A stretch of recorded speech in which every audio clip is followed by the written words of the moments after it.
Today, many students go to college with numerous questions about their faith, yearning to know if the seed planted in them as a child is both true and practical. Using the miracle on the road to Emmaus as a model, young adult ministers conversed weekly for 3 months with college students about the most pressing questions they had about the Catholic faith. As they journeyed together virtually, something amazing happened. Doubts disappeared, fears faded, and Jesus revealed that He is still alive. Hearts Burning Within Us, the latest book from Patchwork Heart Ministry, is a result of that grace-infused conversation. It is the perfect back-to-school gift for recent high school graduates and current college students. Get your copy for them today at patchworkheart.org or by calling 424-704-3278. That's 424-704-3278. The St. Raymond Nonnatus Foundation, in partnership with Patchwork Heart Ministry and Fiat Ministry Network, presents a podcast for families in crisis. Hi, and welcome to a podcast from the St. Raymond Nonnatus Foundation for Freedom, Family, and Faith. My name is DeSantis. I'm the director, joined by the president of the St. Raymond Nonnatus Foundation, Mickey Kelly, for our Beatitudes series. This is our Families in Crisis podcast series on our YouTube channel, which is Philly Nonnatus. Mickey, welcome again to our podcast. Hello again, Ann. We're back at it once more. We're back at it once more. And the first one that we did was that very first Beatitude. And on this one, we're going to talk about the second one, which is, Blessed are those who mourn, for they shall be comforted. And of course, those Beatitudes were Jesus' Sermon on the Mount. And they're really lessons for all of us for living, for growing closer to Him and to doing His will. And to be honest with you, in finding happiness in our lives. I didn't know, Mickey, we'll start out with you. I didn't know if you had anything to say or any comments on Blessed are they who mourn. One of the first things I really think about is, like, when we think of this beatitude, is that we tend to think it just pertains to those who probably mourn the loss of a loved one. But I think it goes a little more deeper than that. And every time I think of this beatitude a little more, I think of those that maybe go through some mental suffering, so to speak. So, and of course, there's a growing number of people in the Catholic Church that wants to try to put the spotlight on mental health, which I think is very welcome news. Let's face it, because if we look at what has happened to our culture, the last half century or more, you see a lot of people are really suffering inside. There are wounds that we don't see outside, they're battling something internally. And thank God for ministries like us, where we can reach out to those who experience, the crisis brought about, from the divorce aspect whatsoever, or even like times where their families are in crisis. And honestly, mourning does go deeper than, losing someone like a friend or a family member that is close to you. There's something more to it. And I honestly think that, with the rise in depression and those with other health ailments, that this is really their beatitude right here, because they know that they will be comforted by good friends who probably had the same struggle as them, and in time is they're going to strive to be the best version themselves. Yeah, good points, because first of all, you mentioned our foundation, and that's part of what we do. And I just think that's so true. And I thank you for bringing it up, because our whole charism is that pastoral accompaniment. And if this is your first time listening to one of our podcasts, just know that, that's the most important thing that we do as a foundation, is make that outreach to you who are suffering in some way, which can bring about sadness and depression. And so I do want to just make a shout out, which I'm sure I'll mention it one more time, is that we offer the free pastoral consultation with a Mercedarian friar, All you need to do is simply go to our website, and there's a priestly consult drop down there under our services. Just want to make sure I mention that, because if you are a person right now listening to this podcast and thinking, I am a person who's mourning right now, I'm going through a lot of stuff. We're there for you, and that way that we do that is offering our free services. So thank you again, Mickey. I thought I would read also from the Catechism of the Catholic Church. It's a great place for us to go to really learn exactly what the Catholic Church teaches. And if you go to Part 3, Life in Christ, Section 1, Man's Vocation, Life in the Spirit, and Chapter 1 is the dignity of the human person, our vocation to beatitude. And I'll read what it says in number 1716. It says the Beatitudes are at the heart of Jesus's preaching. They take up the promises made to the chosen people since Abraham. The Beatitudes fulfill the promises by ordering them no longer merely to the possession of a territory, but to the kingdom of heaven. Now let me read all of them just to give a little bit of a review. So last month we did the blessed are the poor in spirit, for theirs is the kingdom of heaven. That's the first one. And this evening is blessed are those who mourn, for they shall be comforted. Third one is blessed are the meek, for they shall inherit the earth. Next is blessed are those who hunger and thirst for righteousness, for they shall be satisfied. Blessed are the merciful, for they shall obtain mercy. Blessed are the pure in heart, for they shall see God. Blessed are the peacemakers, for they shall be called sons of God. Blessed are those who are persecuted for righteousness' sake, for theirs is the kingdom of heaven. Blessed are you when men revile you and persecute you and utter all kinds of evil against you falsely on my account. Rejoice and be glad. Now let me just read a little bit more about the Beatitudes. In the Catechism, it says number 1717, that the Beatitudes depict the countenance of Jesus Christ and portray his charity. They express the vocation of the faithful associated with the glory of his passion and resurrection. They shed light on the actions and attitudes characteristic of the Christian life. They are the paradoxical promises that sustain hope in the midst of tribulations. They proclaim the blessings and rewards already secured. However dimly, for Christ's disciples, they have begun in the lives of the Virgin Mary and all the saints.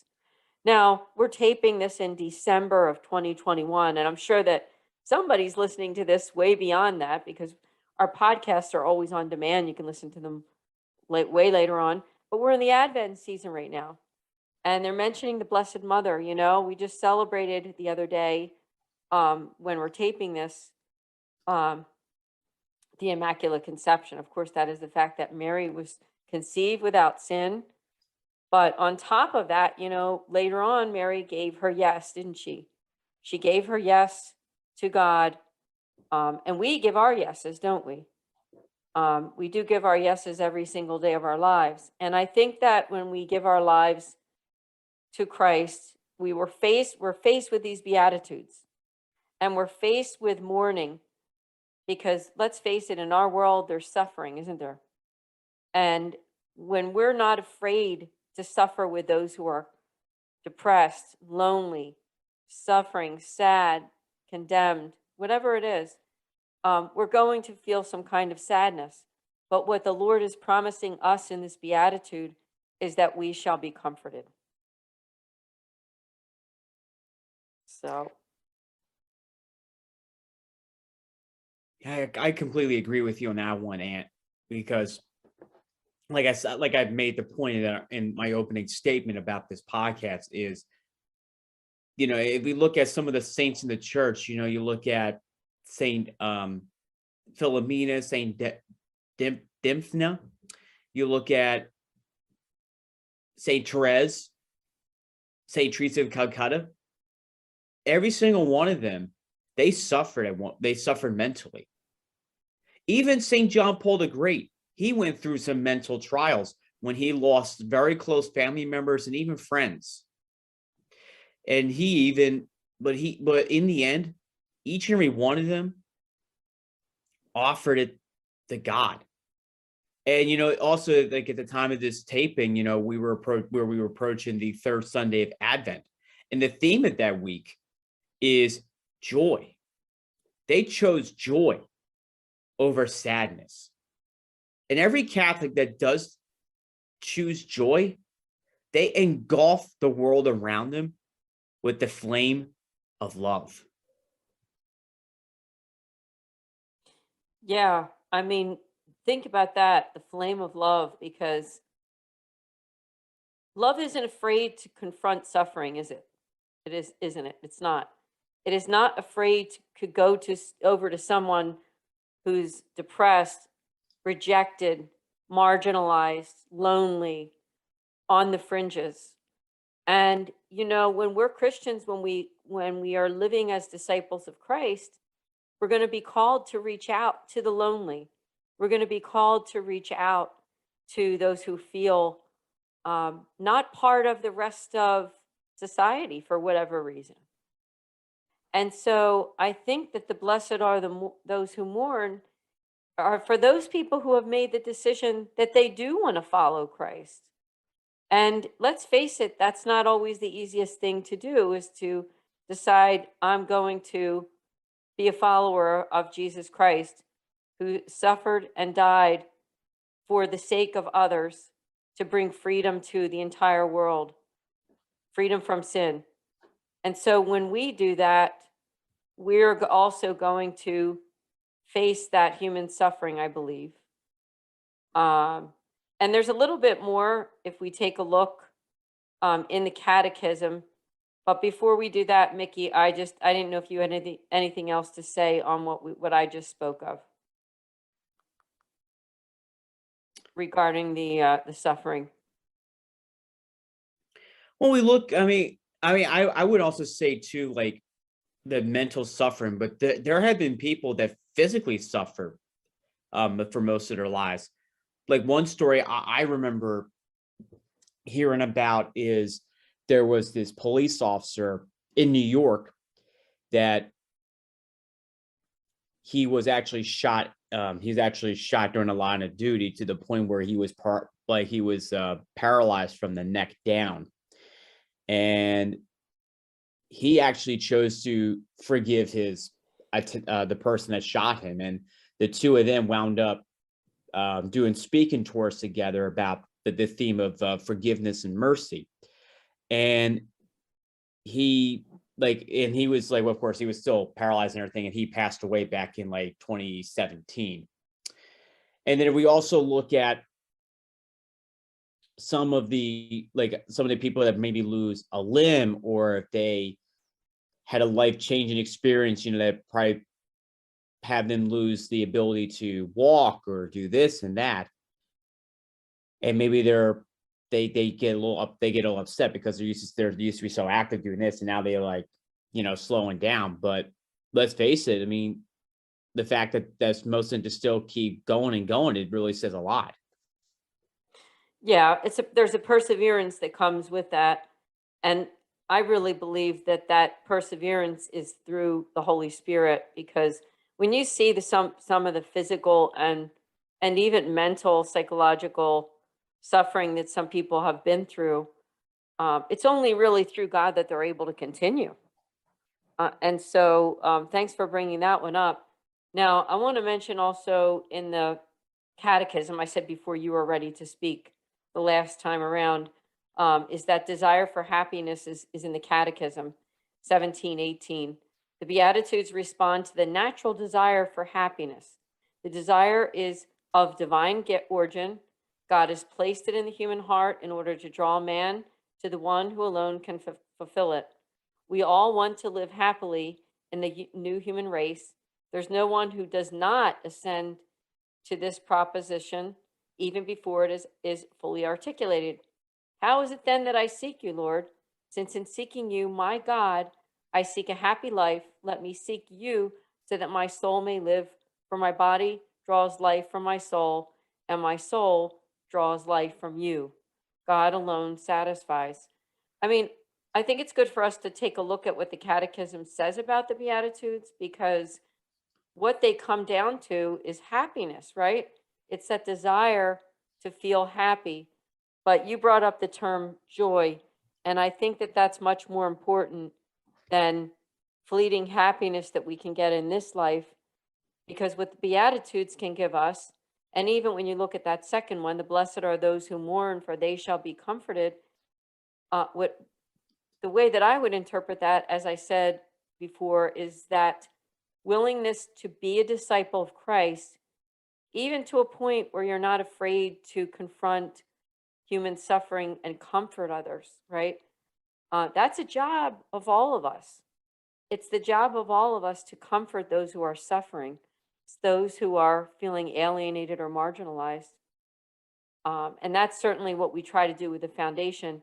But if you've suffered, you know, aside from your own ministry or aside from your own living out your baptismal call, if you're suffering because of some event that happened to you, or the death of a spouse or a loved one, or a parent, a child, a job loss, I mean, there's all kinds of things that bring about that mourning.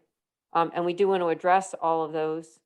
But I just certainly want to say to all of you listening that God is with you, and that better times are ahead. Now, as Catholics, we know we don't have a prosperity gospel, do we? We don't have a gospel that says that, we'll always have enough money in the bank, or that life will be perfect, or that we'll never be hurt again, because sin exists. And, until the second coming of the Lord, we are always going to see and experience the sin of both ourselves and other people. So I think it's my understanding that what causes that sorrow that we have, the sadness, is the fact that there is still sin in the world and that we still are confronting it every day. So Mickey, I didn't know if you had any words of wisdom on that part.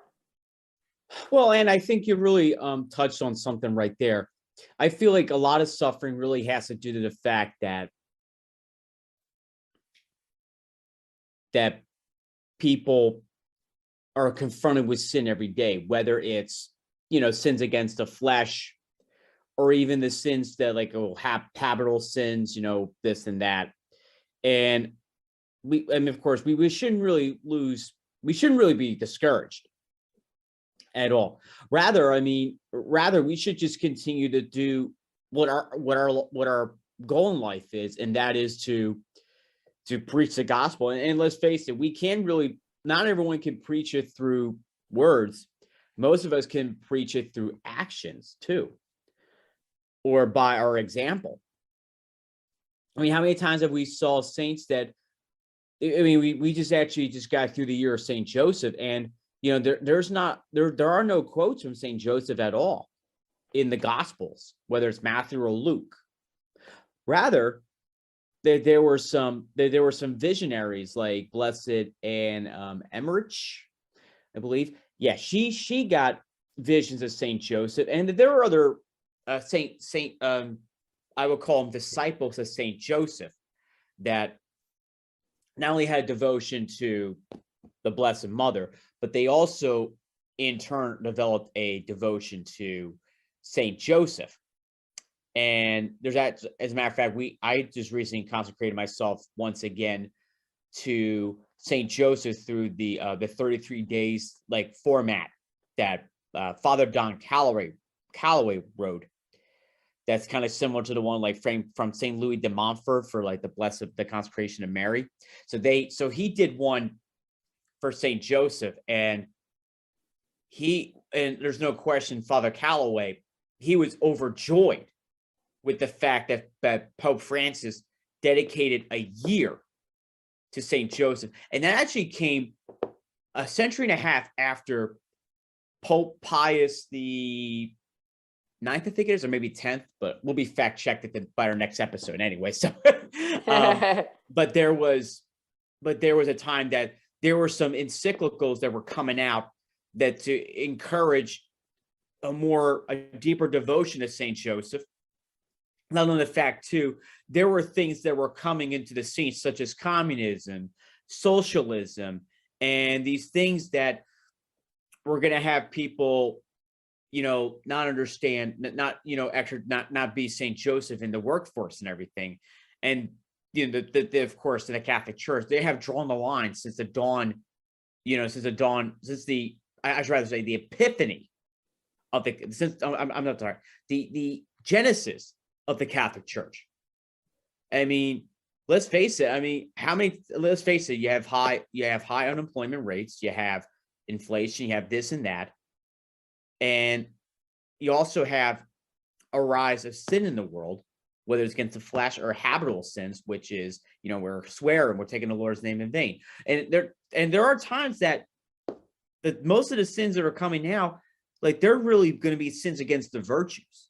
Even a wise person from the Novena clique that I know in my parish, that's something that Father Calloway adopted. So that's something for you. That's a person you can interview in the near future. But anyway. Yes. But anyway, one of the things that we can really learn is that with all these sins that we are confronted every day. I mean, and how many times have we been confronted when we stand outside of Planned Parenthood together? And how often we have people that would jeer us, whether it would be just a foot away while they're walking to go to work or go home or whatever they're doing. Or times we probably get like honking horns, and we can do, well, I don't think we ever took a course in Morse code or anything, but I'm sure they probably were, cheering on Planned Parenthood while jeering at us, so to speak. And of course, we are faced with the reality that we're not really fighting flesh and blood in this spiritual battle, but we're really fighting Satan and his principalities that are running amok in this society. And we have two choices.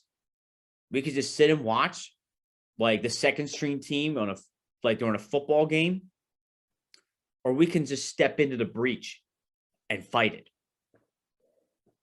There's something about being brave. And I know for me, what I've witnessed with you, on a personal note, of course, is what you just mentioned about going to facilities and praying there. It takes some bravery.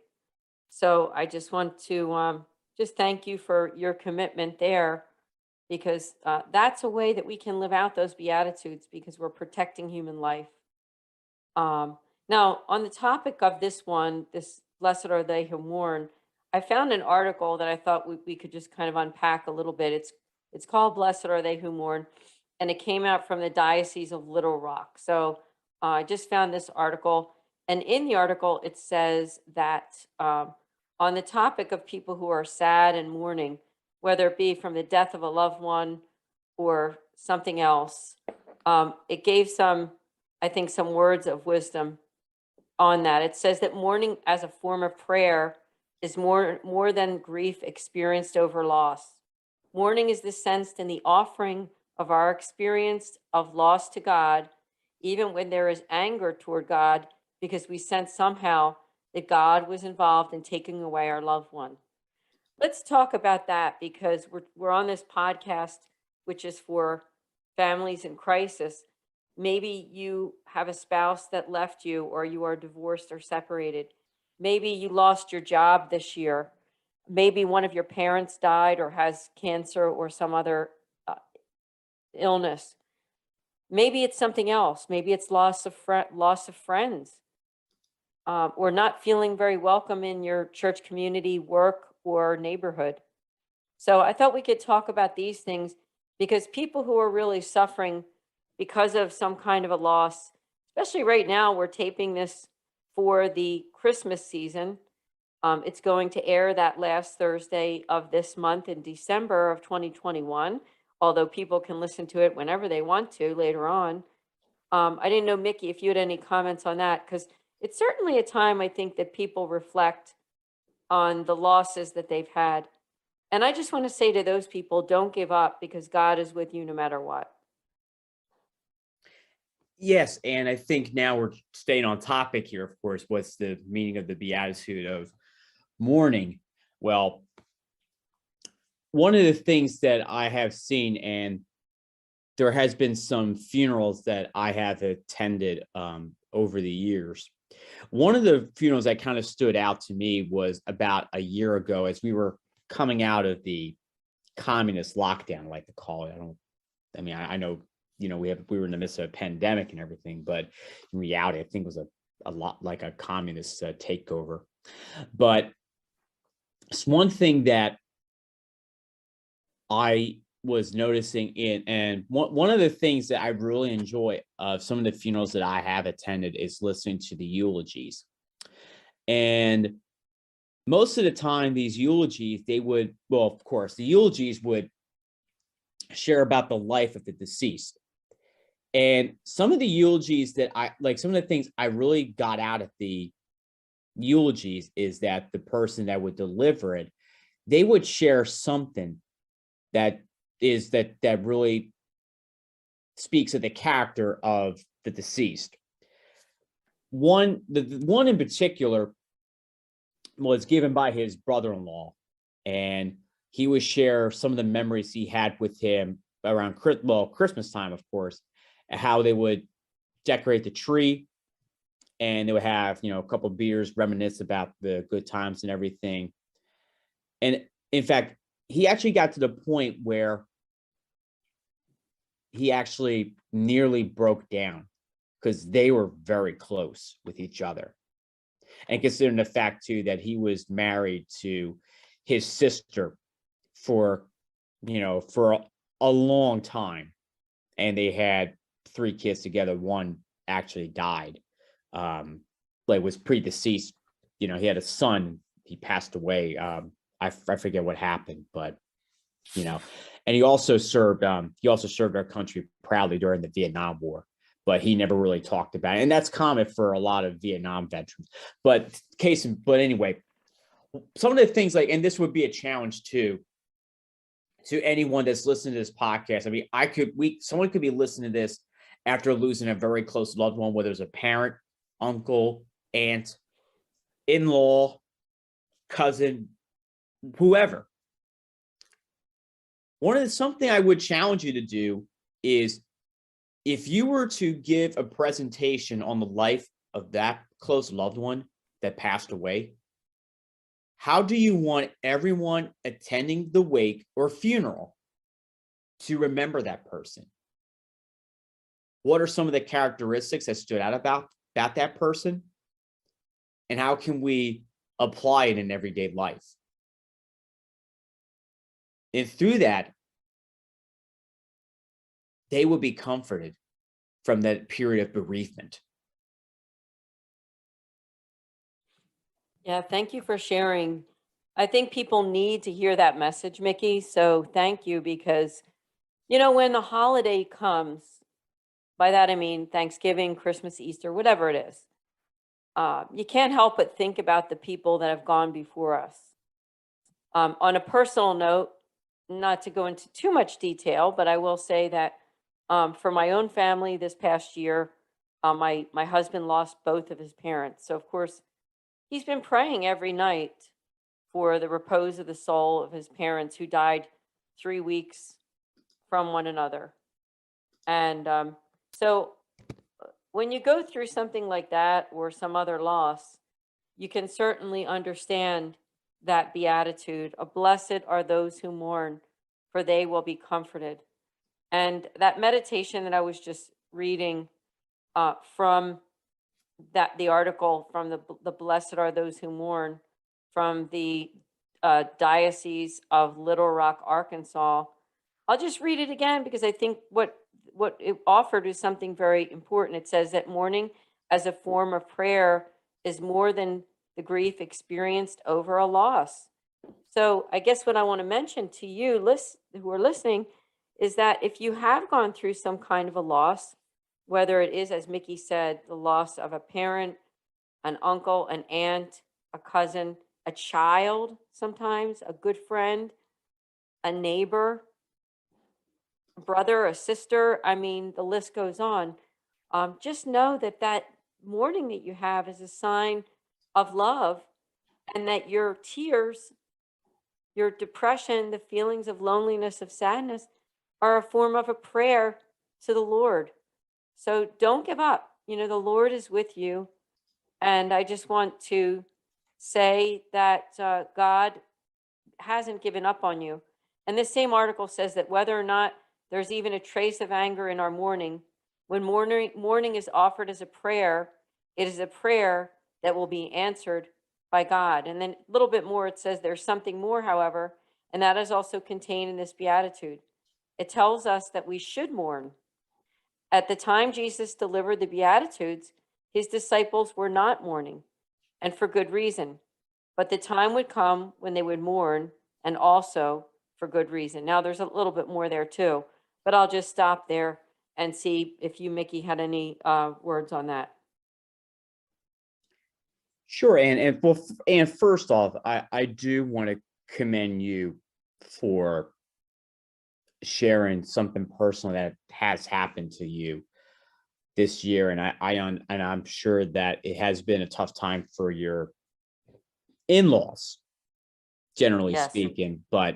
And let's face it, I can actually relate to you to a certain degree, because from the time I was in middle school, I was losing a relative once a year. Well, from 2001 to, let's say, about 2004.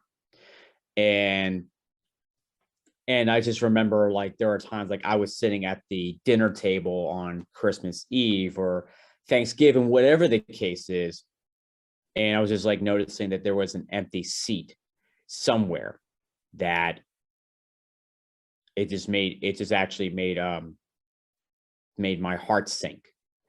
Recently, I was actually out with some friends after we were attending mass for Holy Day of Obligation, and for the Feast of the Immaculate Conception. But some people are going to be seeing this a little later, but that's okay. And we were actually gathered. We went to a brewing a restaurant that was just around the corner from the Basilica, and I was a little zoned out, so to speak.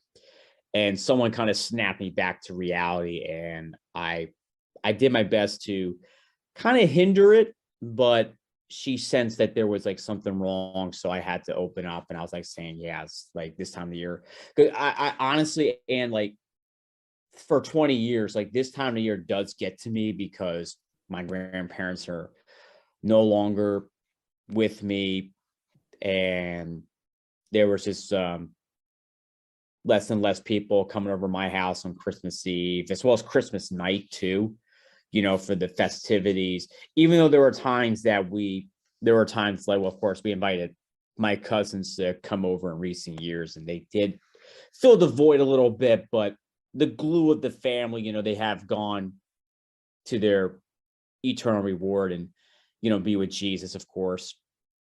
But I think one of the things that I've really learned is that they are with Jesus, and they're cheering you on from heaven, to fulfill God's will in life. And they don't want you to mourn forever. Let's face it. But what they do want you to do is to get on with your life. And some days it would be hard, some days it would be easy. Saint Teresa of Calcutta, and I have this quote actually glued to on my my MacBook here. She said that suffering is a sign that you have come so close to him that he can kiss you. And let's face it, many people do suffer a lot, whether physical or mentally, but God's love engulfs them and surrounds them. No matter what trials they endure, no matter what tribulations are set about, come before them, God is with them. And also too, every time I'm like tempted to, to cry or whatever, over the fact that they're not there, I just have to, take a step back and just, pray for them, or even offer a mass for your loved one. And I have done this for quite some time at my parish. I've had a mass said, usually on either their birthday or the anniversary of when they passed from their earthly life. So one of the things like I would say is share some good memories you have of that person that's no longer with you. And just remember that they are with you. You just don't see them. Yes, that's right. They are with you, you just don't see them.